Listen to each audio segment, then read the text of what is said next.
Good morning students.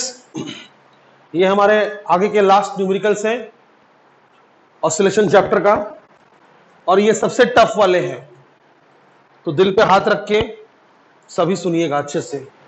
ये सबसे tough वाले हैं, एकदम जेडब्ल्यू नीट के लायक है। चलिए पहला क्वेश्चन देखते हैं। बोल रहा है कि the displacement of an oscillating particle, अगर आपको नहीं दिख रहा है तो मैं जो बोल रहा हूं उसको सुनिए अच्छे से। The displacement of an oscillating particle is given by x is equal to a sin omega t plus b cos omega t। ऐसा मतलब है भाई, हम क्या सुने थे कि जो ऑसिलेट करता है या तो उसका ऐसा होता है या फिर ऐसा होता है। अब इसके पास दोनों है, तो पहले आपको प्रूव करना होगा कि क्या ये सच में एसएचएम है, क्या ये सच में एसएचएम है। तो प्रूव कीजिए कि जो पार्टिकल है वो एक लीनियर एसएचएम कर रहा है और उसका एम्पलीट्यूड इतना होगा। प्रूव कीजिए। तो प्रूफ वाला क्वेश्चन है, चलिए पट से आगे बढ़ते हैं। सबसे पहले मान लेते हैं कि let A is equal to R cos कुछ भी थीटा। आर मत लीजिए, ए लीजिए क्योंकि इसने ए बोला है। एंड बी मान लीजिए आप, ये जो बी है इसको मान लीजिए ए साइन थीटा, ए साइन थीटा। और फिर इन दोनों को यहां पर पुट कर दीजिए, तो क्या होगा ना भाई, x इज इक्वल टू ए की जगह ए कॉस थीटा और फिर साइन ओमेगा टी, ये जो लिखा है, प्लस बी के जगह ए साइन थीटा और फिर कॉस ओमेगा टी। अब देखिए किसका फॉर्मूला, अगर मैं ए कॉमन ले लूं, अगले स्टेप में लेता हूं। अगर मैंने ए कॉमन लिया और इसको अच्छे से लिखा sine omega T cos theta, अल्टी पल्टी मार के, और यहां पर cos omega T sine theta, ये किसका फॉर्मूला है? ये फॉर्मूला है साइन ए प्लस बी का। तो लिखिए x is equal to A sine omega T plus theta. यानी एक्चुअली में मैंने इस इक्वेशन को एक ऐसा लुक दे दिया जो कि एसएचएम जैसा दिख रहा है, हेंस एसएचएम। अब सवाल ये उठता है, मैंने इसको इस तरह का लुक तो दे दिया, बट यहां पर एम्पलीट्यूड कैपिटल ए है। बात को समझिए, अगर कोई एसएचएम कर रहा है और उसका डिस्प्लेसमेंट का इक्वेशन ये है, तो आप ये नहीं बोल सकते कि इसका एम्पलीट्यूड ए है या बी है, ऐसा नहीं बोल सकते। तो एक्चुअली में इसका एम्पलीट्यूड है कितना, उसके लिए आपको सिंगल टर्म में आना होगा, सिंगल टर्म में आना होगा। ऐसा जैसे ही आगे आप क्या बोलेंगे कि भाई ये एसएचएम है। अब ए कितना है तो बड़ा आसान है, हमने जो कंसीडर किया था वहीं से ए आ जाएगा। हम इसको इक्वेशन 1 मान लेंगे, इसको इक्वेशन 2 मान लेंगे और कर देंगे स्क्वायरिंग एंड एडिंग। बैठ जाते हो, बैठ गया लो। स्क्वायरिंग एंड एडिंग 1 एंड 2, क्या मिलेगा? देखो A square plus B square left side में, और राइट साइड में क्या मिलेगा? A square cos square theta plus A square sine square theta. अगर मैंने यहां से ए स्क्वायर कॉमन ले लिया तो क्या मिलेगा? Cos square theta plus sine square theta. और आपको पता है cos square theta plus sine square theta 1 होता है, समझे? Since cos square theta plus sine square theta is equal to 1, तो A square plus B square is equal to capital A का square, तो ए कितना आया? Under root of A square plus B square. तो hence proved. ये question थोड़ा easy था। अब आगे देखिए, क्वेश्चन नंबर 20 देखिए। अच्छा, ये क्वेश्चन का मतलब समझे। इसका मतलब ये है, मैं यहां बता रहा हूं, अगर मान लीजिए कोई एसएचएम का डिस्प्लेसमेंट का इक्वेशन ऐसा दिया हुआ है 3 sign omega T plus 4 cos omega T, तो इस एसएचएम का एम्पलीट्यूड ना 3 है ना 4 है, तो कितना है? तो अगर ये साइन है और ये कॉस है तो फिर इसका amplitude actually under root of 3 का स्क्वायर प्लस 4 का स्क्वायर है, यानी 5, ना 3 है ना 4 है। समझा? इसीलिए आपसे ये क्वेश्चन पूछा था। अब अगला क्वेश्चन देखिए। अगला क्वेश्चन भी थोड़ा अच्छा क्वेश्चन है। Two particles two parallel SHM. ऐसा क्यों लिखा उसने पैरेलल एसएचएम? क्योंकि बेटा परपेंडिकुलर एसएचएम अगर वो लिखता ना तो वो और टफ हो जाता, फिर हमको एक स्पेशल टॉपिक पढ़ना पड़ जाता, लिसाजियस फिगर, जो 2018 में शायद जेडब्ल्यू में आया था। इसलिए परपेंडिकुलर एसएचएम नहीं बोला, पैरेलल एसएचएम बोला। समझे? तो दो पैरेलल एसएचएम है और वो दोनों इस तरह से रिप्रेजेंट होते हैं, एक x1 और एक x2। दोनों में क्या खास बात है? देखिए, दोनों का एम्पलीट्यूड अलग अलग है, दोनों साइन है, दोनों का फ्रीक्वेंसी 4 पाई है, दोनों का ओमेगा 4 पाई है, लेकिन एक का इनिशियल फेज π/3 है और एक का इनिशियल फेज π/4 है। अलग अलग है, इपोक अलग अलग है। अब ये दोनों ऑसिलेशंस एक ही पार्टिकल को दे दिया गया। समझे? ये ऑसिलेशन भी एक जिस पार्टिकल को दिया गया, ये पार्टिकल को भी उसी वक्त पैरेलली उसी पार्टिकल को दिया गया। तो particle is under two SHMs. Particle is under two parallel SHMs. So what will happen? What will happen? Combination of SHM. तो determine the amplitude and epoch of the resultant SHM. और ये topic हमारा पढ़ा हुआ है। हम यहां पर by superposition theorem हमने पढ़ा है। ये बाय सुपरपोजिशन थ्योरम हम लिख सकते हैं कि जो रिजल्टेंट एसएचएम होगा, the resultant SHM will be given by, ध्यान से देखिएगा ये चीज, will be given by x is equal to x1 plus x2। और जब मैं इन दोनों को सॉल्व करूंगा तो मेरा एक जनरल, मेरे पास एक फॉर्मूला है जो हमारा टॉपिक में था। क्या था? x is equal to r sin omega t plus del, where r is the amplitude of resultant SHM and del is the epoch of the resultant SHM। अब हमने ये भी पढ़ा था कि r कितना होता है और del कितना होता है। तो r कितना होता है? r होता है a1 square plus a2 square plus 2a1 a2 cos, इसका फेज माइनस इसका फेज, यानी माइनस जब करेंगे हम तो ये माइनस ये कैंसिल हो जाएगा और मेरे पास बचेगा π/3 माइनस π/4। यहां पर मैं क्या लिखूंगा? Phase 1 minus phase 2।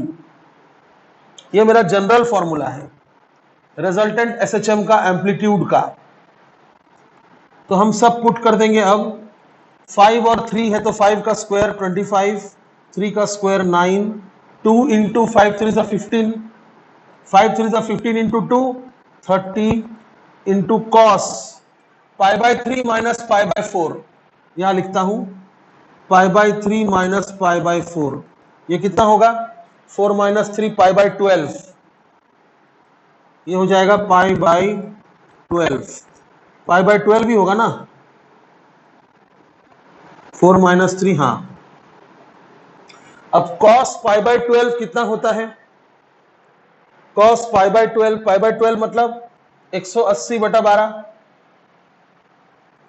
180/12 तो 12 1 जा 12 60, cos 15 डिग्री। पागल हो जाएंगे, cos 15 कहां से निकालेंगे? एक काम करते हैं, इसको लिखते हैं pi plus pi by 2 pi plus π/5। ठीक है, 5 to the 10 1 11, नीचे तो 12 ही चाहिए रहेगा ना, गड़बड़। कॉस आप निकाल लेना, cos 15, इसको सॉल्व कर लेना। मैं यहीं पर छोड़ता हूं वरना फिर बहुत टाइम लग जाएगा। This is the final answer in centimetre, अगर ये सेंटीमीटर है तो ये भी सेंटीमीटर होगा, समझे। बस आप cos π/12 मतलब कितना हो रहा है 15, cos 15, और cos 15 जितना भी होता है उसको सॉल्व करके यहां लिख लीजिएगा। अब रहा इपोक फाइंड करना है, तो इपोक का भी फॉर्मूला था, it was tan inverse of A1 sin phi1 plus A2 sin phi2। मैं यहां phi1 phi2 नहीं लिखूंगा वरना आप कंफ्यूज जाओगे, अल्फा बीटा लिख देता हूं, upon A1 cos alpha plus A2 cos beta. इससे आपको इपोक मिल जाएगा। कैसे मिलेगा? A1 मतलब 5, साइन अल्फा मतलब ये, this is alpha and this is beta, तो π/3 मतलब 60 प्लस A2 कितना है 3, और साइन बीटा कितना है π/4 मतलब 45, upon A1 again 5 cos 60 plus 3 cos 45। अब इसको सॉल्व कर लेना आप, तो आपको डेल मिल जाएगा, समझे। It was not that difficult, theory based. अब ये दोनों क्वेश्चन बहुत अच्छा क्वेश्चन है, लिखते लिखते हालत खराब हो गया मेरा। A 20 centimeter wide thin circular disc, okay ये सर्कुलर डिस्क है, इसका 20 सेंटीमीटर वाइड मतलब क्या ये डायमीटर है, और मास कितना है इसका 200 gram. Is suspended to a rigid support from a thin metallic string, यानी एक बहुत ही पतला मेटल का धागा से इसको रिजिड सपोर्ट से बांध दिया गया है। I think you have studied this topic, angular SHM, torsion बोलते हैं इसको, क्या बोलते हैं टॉर्शन, क्या होगा? अच्छा क्या लिखा देखते हैं, by holding the rim, rim मतलब ये किनारा, this is the rim, so by holding the rim, समझे,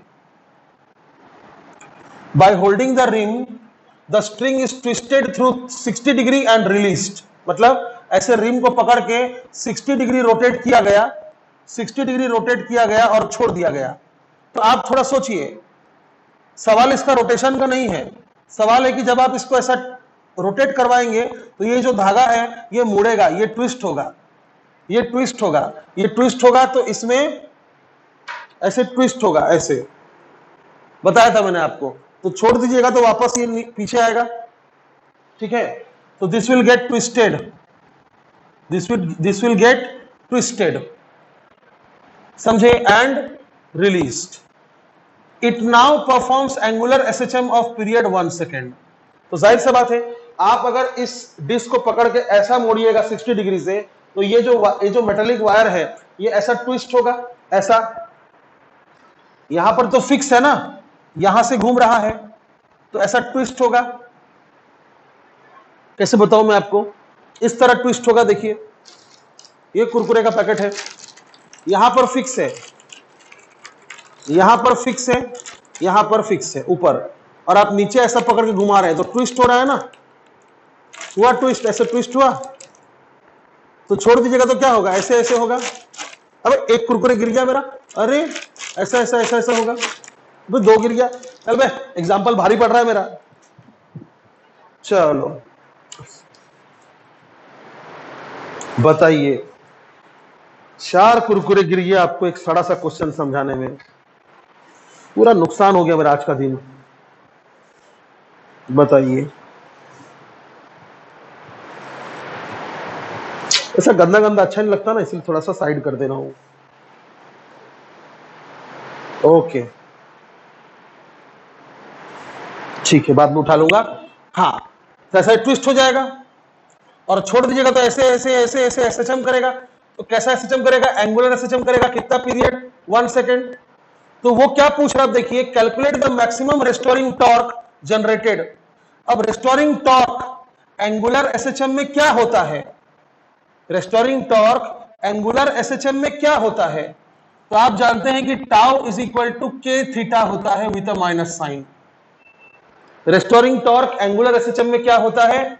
इन angular SHM restoring torque is given by tau is equal to minus k theta। अच्छा, और क्या बड़बड़ कर रही है? restoring torque generated in the string under undamped condition।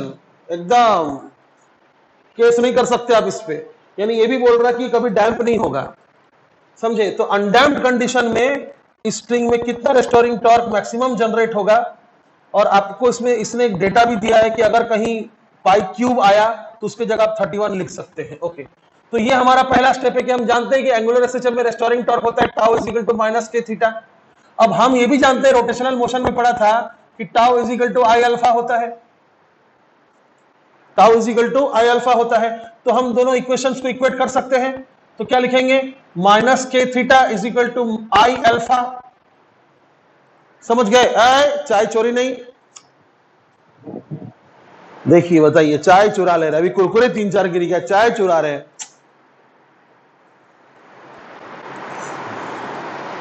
खा लीजिए, खा लीजिए, ठीक है। तो मैं क्या सोच रहा हूं कि अगर एसएचएम है तो मैं इस अल्फा की जगह लिख सकता हूं माइनस ओमेगा स्क्वायर थीटा। ये सब छोटा मोटा बात है, आप याद रखिएगा। देखिए, लिख रहा हूं फिर मिटा दूंगा। In linear SHM acceleration, linear acceleration कितना होता है? माइनस ओमेगा स्क्वायर एक्स, समझे? और in angular SHM angular acceleration कितना होता है? Minus omega square theta. याद रखिएगा, मैं मिटा रहा हूं, जगह नहीं है। समझ गया? तो ये एक एंगुलर एसएचएम है, तो मैं अल्फा की जगह ये लिख सकता हूं माइनस ओमेगा स्क्वायर थीटा, ठीक है। तो मैं लिख सकता हूं भाई अल्फा के जगह minus K theta is equal to I alpha के जगह माइनस ओमेगा स्क्वायर थीटा। वाह वाह वाह, ये माइनस और ये माइनस और थीटा कैंसिल हो गया, थीटा और थीटा कैंसिल हो गया। तो क्या मिला? K is equal to I omega square. अब आप तो बाकी सब जानते हैं, ओमेगा मतलब होता है 2 पाई बाई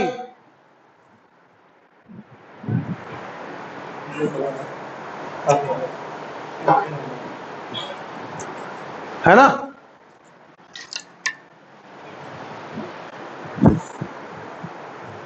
हाँ, तो मैं क्या बोल रहा हूं, आप तो जानते हैं ओमेगा मतलब होता है 2 पाई बाई टी, और हमको टी दिया हुआ है, कहां गया? टी दिया हुआ है 1 सेकेंड। और आई मतलब मोमेंट ऑफ इनर्शिया एक डिस्क का क्या होता है? mr स्क्वायर बाई 2, समझे? तो k is equal to M R square by 2 into 2 pi by T का स्क्वायर। तो सारे वैल्यूज पुट कर लीजिए और k निकाल लीजिए, है ना। मास लिखिएगा 200 ग्राम बाई 1000, रेडियस लिखिएगा 10 सेंटीमीटर, ये डायमीटर दिया है ना, बाई 100, 10 सेंटीमीटर बाई 100, और फिर उसका स्क्वायर कर दीजिएगा। फिर 2 पाई स्क्वायर पर कुछ मत कीजिएगा क्योंकि बाद में हमको यूज आएगा ये चीज। और टी की जगह लिखिएगा 1 सेकेंड और इसको सॉल्व कर लीजिएगा, यहां से के निकाल लीजिएगा। जब के निकल जाएगा, आपको क्या पूछ रहा है? Maximum restoring torque. तो मैक्सिमम रेस्टोरिंग टॉर्क कब होगा? जब आप उसको मैक्सिमम मोड़े थे, तो कितना मोड़े थे? 60 डिग्री से मोड़े थे मैक्सिमम। तो tau is equal to tau maximum is equal to minus K, theta की जगह लिखिएगा 60 डिग्री। जिंदगी में आंसर नहीं आएगा क्योंकि theta is must be in radian, तो लिखिएगा पाई बाई 3। ये देखिए, ये पाई स्क्वायर और ये वाला पाई क्यूब हो जाएगा, तो पाई क्यूब की जगह 31 लिख दीजिएगा और फिर मुझे आंसर बताइएगा कितना हो रहा है। अच्छा क्वेश्चन था। और अगला क्वेश्चन और धांसू है। अगला क्वेश्चन सुनिए खाली आप। A wooden block of mass m, wooden block of mass m is kept on a piston that can perform vertical vibrations। ये देखिए, ये मान लीजिए पिस्टन है। पिस्टन क्या होता है पता है आपको? साइकिल में पंप भरते हैं ना, उसी को पिस्टन बोलते हैं, ठीक है। तो ये मान लीजिए पिस्टन है, ये पंप का हैंडल नहीं है बे, ऐसा होता है। लो 3D बना रहा हूं, लो ऐसा,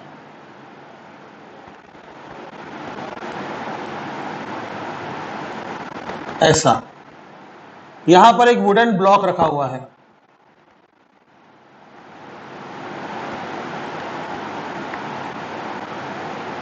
ऐसा करके वुडन ब्लॉक रखा हुआ है। वुडन ब्लॉक का मास है m, और ये जो पिस्टन है ये मान लीजिए मीन पोजीशन है, ये वर्टिकली ऑसिलेट कर सकता है। ये ऑसिलेट कैसा कर सकता है? वर्टिकली। बहुत गहरा दिमाग लगा के सोचना होगा, सुनना होगा। चलो यहां तक समझ गया। फिर क्या बोलता है? Of adjustable frequency and amplitude, मतलब ये जो वर्टिकल वाइब्रेशन करेगा, इसका एम्पलीट्यूड यानी कितना ऊपर तक वाइब्रेट करेगा, और इसका फ्रीक्वेंसी यानी कितना धर धर वाइब्रेट करेगा, ये दोनों को हम एडजस्ट कर सकते हैं। बाय एनी मींस हम एडजस्ट कर सकते हैं। Frequency and amplitude are adjustable. चलो यहां तक समझ गया। अब क्या बोल रहा? During vibrations we don't want the block to leave the contact with the piston. ये सबसे इंपॉर्टेंट है, ये सबसे इंपॉर्टेंट है। क्या बोलना चाह रहा? देखो ध्यान से देखो। अगर मैं मार्कर को मेरे हाथ पे रख के हाथ को ऊपर नीचे करूंगा तो मार्कर मेरे हाथ से गिरने का चांस होगा अगर मैंने ज्यादा जोर जोर से किया तो। दिख रहा है? मैं धीरे धीरे इस तरह कर रहा हूं, ऑसिलेट करवा रहा हूं हाथ को, तो मार्कर नहीं हट रहा है, मेरे हाथ से नहीं हट रहा है। लेकिन यही मैंने अगर जोर से कर दिया तो क्या हो जाएगा? मार्कर मेरे हाथ से छूट जाएगा। तो आप ही दिमाग लगाइए, मार्कर मेरे हाथ से सबसे ज्यादा पॉसिबल कब है छूटने का? यानी कौन से पोजीशन पर मेरा हाथ जब ऑसिलेट कर रहा होगा तो कौन से पोजीशन पर सबसे ज्यादा पॉसिबिलिटी है कि मार्कर मेरे हाथ को छोड़ दे? एक्सट्रीम पोजीशंस पे, वो भी ऊपर वाला। एक्सट्रीम पोजीशन से वो भी ऊपर वाला, तो यही मान लीजिए एक्सट्रीम पोजीशन है। ये वो पोजीशन है जब ये पिस्टन ऊपर से नीचे आ रहा होगा। सुनिएगा ध्यान से, जब ये पिस्टन ऊपर से नीचे आ रहा होगा तो अगर एक पर्टिकुलर फ्रीक्वेंसी से ज्यादा फ्रीक्वेंसी से अगर वो नीचे आए तो हो सकता है कि ब्लॉक का उससे रिश्ता टूट जाए। या ये भी हो सकता है कि अगर एक पर्टिकुलर एम्पलीट्यूड से ज्यादा एम्पलीट्यूड में उछाल मारे तो भी हो सकता है कि उसका ब्लॉक से रिश्ता टूट जाए। समझे आप? तो वो क्या चाहता है कि वो नहीं चाहता है, वो नहीं चाहता है। We don't want the block to leave the contact with the piston. नहीं, समझे? तो बोल रहा है कि ऐसा अगर हम चाहते हैं कि ब्लॉक ना कांटेक्ट छोड़े तो मैक्सिमम फ्रीक्वेंसी कितना होना चाहिए? How much frequency, how much maximum frequency is possible? अधिक से अधिक मैं कितना फ्रीक्वेंसी से नचा सकता हूं? अगर amplitude is restricted to 25 centimetre, यानी एम्पलीट्यूड को हमने 25 सेंटीमीटर बना दिया, एम्पलीट्यूड को हमने बना दिया 25 सेंटीमीटर। अब आप बताइए मैक्सिमम फ्रीक्वेंसी कितना हो सकता है कि वो ब्लॉक का रिश्ता ना टूटे? समझे? और लास्ट में बोल रहा है कि इस केस में यानी जो भी फ्रीक्वेंसी आएगा उस केस में बताइए पर यूनिट मास ब्लॉक के पास कितना एनर्जी होगा। वो बात की बात है। पहले ये देखो, ये क्वेश्चन बेटा ऑसिलेशन का तो है ही, बट ये क्वेश्चन साथ साथ में लॉज ऑफ मोशन का भी है। समझे? सोचो इस पोजीशन पर के अलावा, इस पोजीशन के अलावा वो कोई भी दूसरा पोजीशन पर जब रहेगा, जैसे मान लो ये कोई पोजीशन है, मान लो कोई भी पोजीशन है, यहां एक्सट्रीम है और ये ऊपर से नीचे आ रहा है, ये एक्सट्रीम है, ऊपर ब्लॉक भी है। समझ रहे बात को? यानी ये ऊपर गया था, ऊपर गया था और ऊपर से नीचे लौट रहा है, तो इसका एक्सेलरेशन किधर होगा? नीचे। किसका? पिस्टन का एक्सेलरेशन किधर होगा? नीचे। तो ये जो ब्लॉक है, ये ब्लॉक को एक सूडो एक्सेलरेशन फील होगा ऊपर। कैसा एक्सेलरेशन? सूडो एक्सेलरेशन फील होगा ऊपर। जैसे जब मैं इस हाथ को नीचे कर रहा था तो ये मार्कर क्यों मेरा हाथ को छोड़ दे रहा था? क्योंकि इसको सूडो एक्सेलरेशन ऊपर फील हो रहा है। ये तो हो गया। और साथ साथ में चलो अब मैं सिर्फ ब्लॉक बनाता हूं, पिस्टन नहीं बनाता।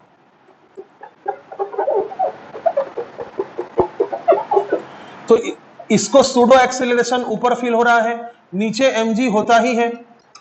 और साथ साथ में देखो, ये ब्लॉक अगर इसके ऊपर रखा हुआ है तो ऊपर नॉर्मल रिएक्शन भी हो रहा होगा, ऊपर नॉर्मल रिएक्शन भी हो रहा होगा। अब आपको थोड़ा और समझना पड़ेगा। आप बताइए ये सूडो एक्सेलरेशन मैक्सिमम कब होगा?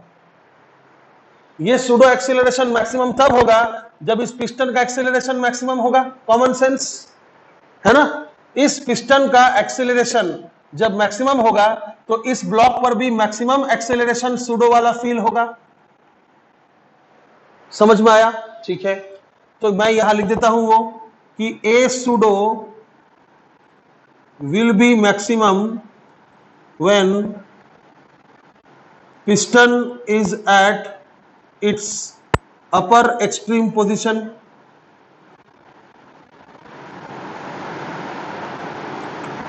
सर आपने ऊपर एक्सट्रीम क्यों लिया, नीचे एक्सट्रीम क्यों नहीं लिया? क्योंकि देखिए, जब वो नीचे एक्सट्रीम में जाएगा, जब मेरा हाथ इस मार्कर को पकड़े हुए जब वो नीचे जाएगा, सबसे नीचे जाएगा, और फिर जब ऊपर आएगा, जब वो ऊपर आ रहा होगा तो ब्लॉक का कांटेक्ट कभी नहीं छूटेगा, क्योंकि उस समय ये उसको और ढकेल रहा है, तो ये भी इसको नीचे ढकेल रहा है, तो ये कांटेक्ट नहीं छूटेगा। कांटेक्ट तब छूटेगा जब वो ऊपर से नीचे आएगा। समझे? याद रखिएगा, कांटेक्ट तभी छूटेगा जब वो पिस्टन ऊपर से नीचे आएगा। नीचे से जब वो पिस्टन ऊपर जाएगा, व्हाइल ऑसिलेटिंग, व्हाइल वाइब्रेटिंग, जब ये पिस्टन नीचे वाले एक्सट्रीम से ऊपर जा रहा होगा, उस समय कांटेक्ट छूटने का कोई चांस नहीं है। ठीक है, तो इसीलिए A pseudo will be maximum when piston is at its upper extreme position. हो गया। अब मान लो कांटेक्ट जस्ट छूट गया है।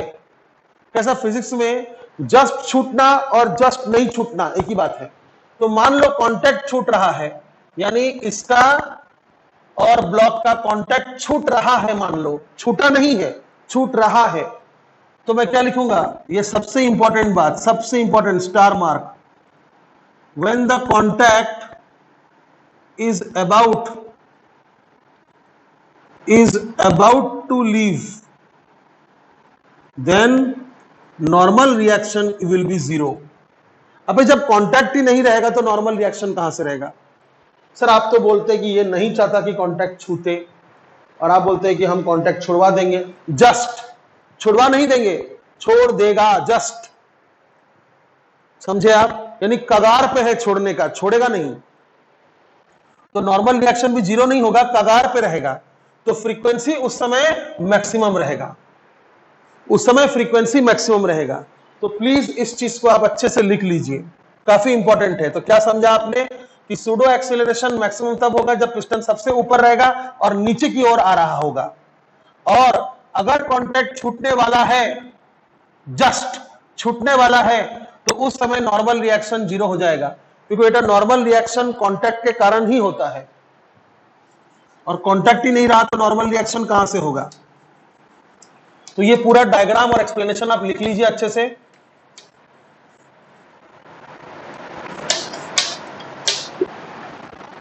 ठीक है, अब हम बोलेंगे भाई ऐसा कुछ बात है कि ऊपर की ओर नॉर्मल रिएक्शन था, ऊपर की ओर Ma था जो कि सूडो वाला था, और नीचे की ओर था mg। तो मान लीजिए मैं ऐसा लिख सकता हूं कि टोटल ऊपर का फोर्स इज इक्वल टू नीचे का force, n plus ma pseudo, p मतलब pseudo, is equal to mg। Total ऊपर इज इक्वल टू टोटल नीचे। अब वहां पर क्या है? नॉर्मल रिएक्शन जीरो है, तो plus ma pseudo is equal to mg। तो mm कट गया, क्या बचा? a pseudo is equal to g। अब a सूडो क्या होगा? a सूडो क्या होगा? a सूडो होगा जितना एक्सेलरेशन पिस्टन का होगा। समझे? a pseudo will B acceleration of piston eight extreme position. अब आप बताइए एक्सट्रीम पोजीशन पर एक्सेलरेशन का फॉर्मूला क्या होता है? एक्सट्रीम पोजीशन पर एक्सेलरेशन मैक्सिमम होता है, और फॉर्मूला क्या होता है? ओमेगा स्क्वायर ए एक्स, हाँ ए, तो ओमेगा स्क्वायर ए यानी एम्पलीट्यूड, ए सूडो की जगह omega square A is equal to G. समझे? और सिंस हमने कॉन्टैक्ट फोर्स यानी नॉर्मल रिएक्शन 0 ले लिया है, तो ओमेगा के जगह जब मैं लिखूंगा 2 पाई एफ, तो ये एफ मैक्सिमम होगा। नॉर्मल रिएक्शन मैंने 0 ले लिया है तो फ्रीक्वेंसी भी मैक्सिमम होगा। समझे? इस चीज का square is equal to G. समझे? तो क्या हो गया, 4 pi square into F max का square is equal to G. G और पाई स्क्वायर काट सकते हैं आप, क्योंकि G is equal to pi square बोल रहा है वो। ए कहां गया, ए तो लिखना ही भूल गया मैं, ए इज इक्वल टू जी। तो ए कितना है बेटा, ए है, उसने फिक्स कर दिया है ए 25 सेंटीमीटर। तो 4 एफ मैक्स का स्क्वायर एक्सीलरेशन की जगह, सॉरी एम्पलीट्यूड की जगह 25 बाई 100 इज इक्वल टू 1। तो देखिए ये भी कैंसिल हो गया, ठीक है। तो F max square is equal to 1, तो F max is equal to 1 hertz या सेकंड इनवर्स। तो ये आपका मैक्सिमम फ्रीक्वेंसी होगा, जिससे अगर वो नाचे या जिससे ज्यादा अगर वो नाचे तो ब्लॉक का कांटेक्ट छूट जाएगा। इस पर नाचने से जस्ट छूटेगा या नहीं छूटेगा। फिर लास्ट में पूछ रहा है in this case, which case, कौन सा केस, मतलब फ्रीक्वेंसी जब 1 सेकंड रहेगा वो वाला case. How much energy per unit mass. यार ये ऐसा क्यों पूछ रहा पर यूनिट मास, क्योंकि उसने मुझे मास नहीं दिया है। आपका आंसर m के टर्म्स में आ जाएगा, इसलिए वो क्या बोलता है पर यूनिट मास निकालो। तो मैं क्या लिखूंगा, energy per unit mass, energy per unit mass. अब एनर्जी का फॉर्मूला क्या है, हाफ के ए स्क्वायर, हाफ के ए स्क्वायर, और बाई मास, क्योंकि वो पर यूनिट मास पूछ रहा था, बस हो गया। हाफ के मतलब m ओमेगा स्क्वायर, ओमेगा मतलब 2 पाई एफ मैक्स का square into A square upon m। m cut गया तो आपके आंसर में m नहीं रहेगा। इसको सॉल्व कर लो, इसको सॉल्व कर लो। एफ मैक्स तो 1 है, 2 का स्क्वायर 4 पाई स्क्वायर, और एम्पलीट्यूड मतलब 25 का स्क्वायर, 25 इंटू 25 इंटू 10⁻⁻⁴ सेंटीमीटर को मीटर में चेंज कर दिया। तो 25 गुना 10 100, 100 गुना 10, क्योंकि पाई स्क्वायर 10 है, 1000। ये हाफ कहां गया, ये हाफ भी है ना, ये 2 नीचे जो 2 है, तो इसका आंसर आएगा 25 4 100 2.5 बाई 2 1.25।